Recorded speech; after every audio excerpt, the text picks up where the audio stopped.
All right, I'm going to try and update more often just because. So here we go.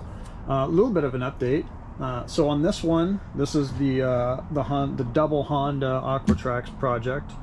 Bought both of these. You can watch the previous video as to what and why.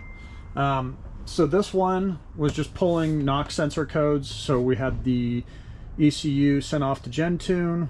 It's $490 or whatever. It's like 500 after shipping and all of that.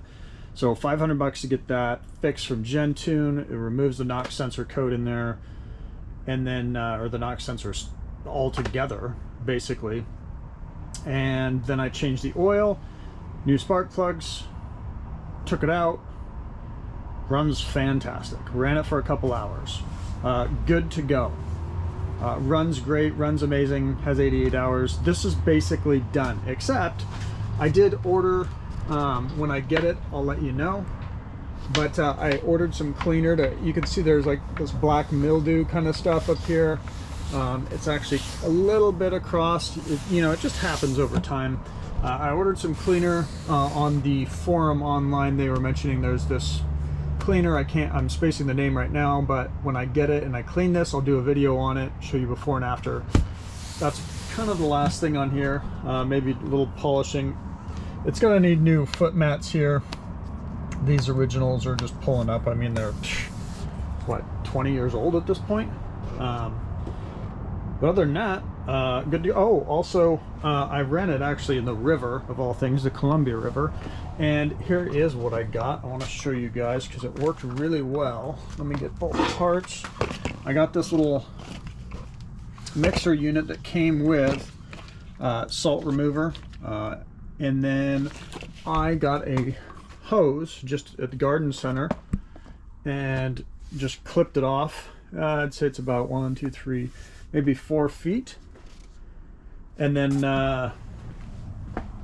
hooked it all up. If you don't know where to hook it up, you drop the reverse down, and then there's a pipe on the side over here that's just sticking out, and you just slide the hose end off or on that, and it's nice and snug, and then you just run your water through it. Do not turn the water on until your motor is running. That's a huge no-no.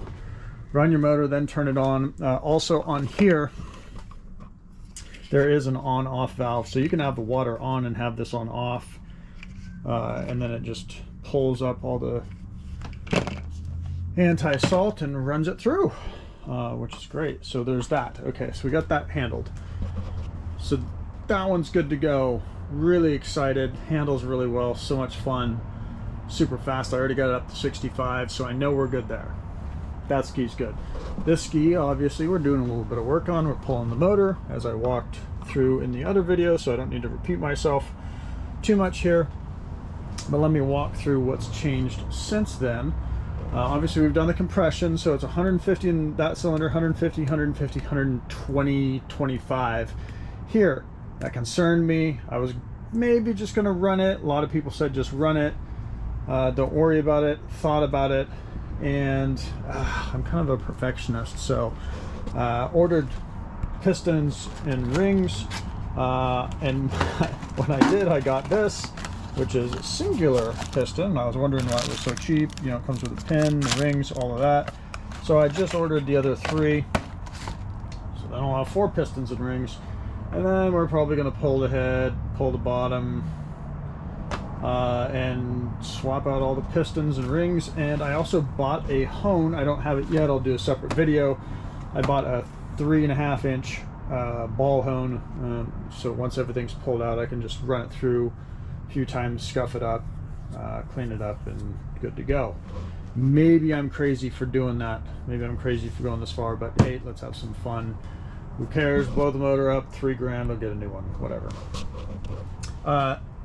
That said, so that's worst case scenario. Worst case scenario, you mess up, $3 grand, you get a whole new long block. No worries, right?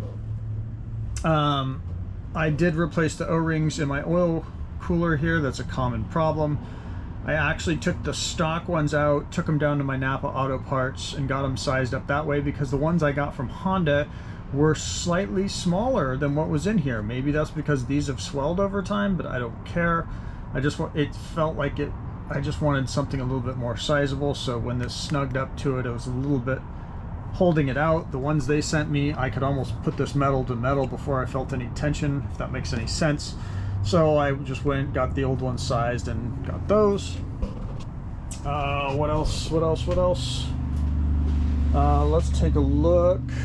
Here are, okay, yeah. Here's the new stuff. And this is just a pile of parts, but cool things. Obviously the new turbo. It's all put together. I sandblasted the old housing. Put aluminum paint on here. If you're wondering what kind of aluminum paint I did use, it's transmission paint. High temp, or I got exhaust. Sorry, I used exhaust paint on this one, which can handle the heat, and obviously, technically, it's part of the exhaust system, roundabout way. So that's what I used there. I also did it on the manifold. I also did it on the exhaust piece that comes off here. And then what's cooler is, if you've ever worked on these, all of them I've seen so far, on this inner part that comes, right off of here, these pit out really bad right in here over time. And this is a real thin wall around here because there's a water jacket in here. So what I did was I put JB Weld, and I just basically coated this whole thing to fill in a lot of those holes so I don't have any issues. And then I cleaned all of this out. I actually used my sandblaster. You don't have to go that extreme, but I cleaned all within, and then I coated it, and I'll show you what I coated it with. Coated it with this internal exhaust coating, which is fantastic.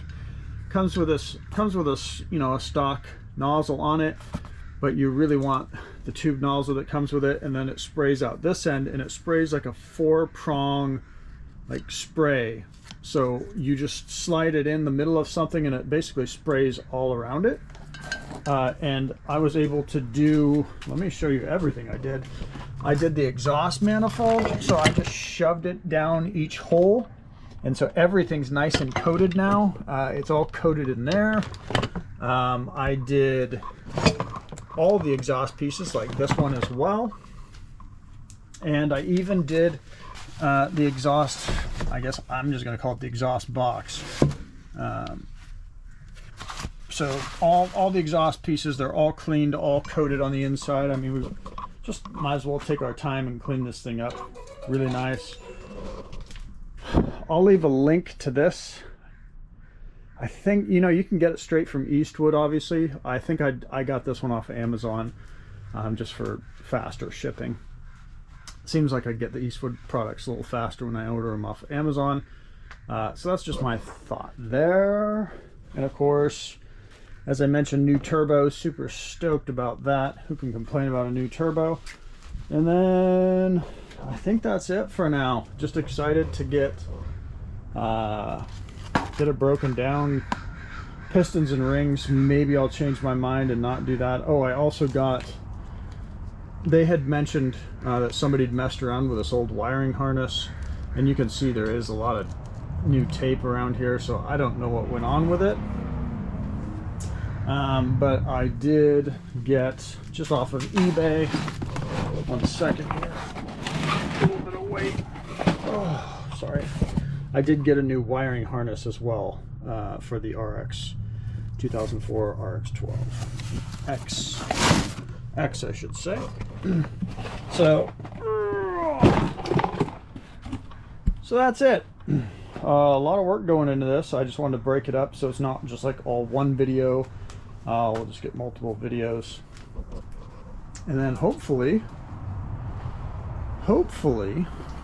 we'll have 2 premium working skis. I mean, these both have low hours. That one has 88, this one has 90 something. So realistically, for these skis, a lot of people I have heard run these skis anywhere from 500 hours to even over 1,000 hours, which is nuts. But Honda makes good stuff. Always have, This is basically like one of their car motors, essentially. So it's really stoked. I'll update you guys when I get further. That's it. See you soon.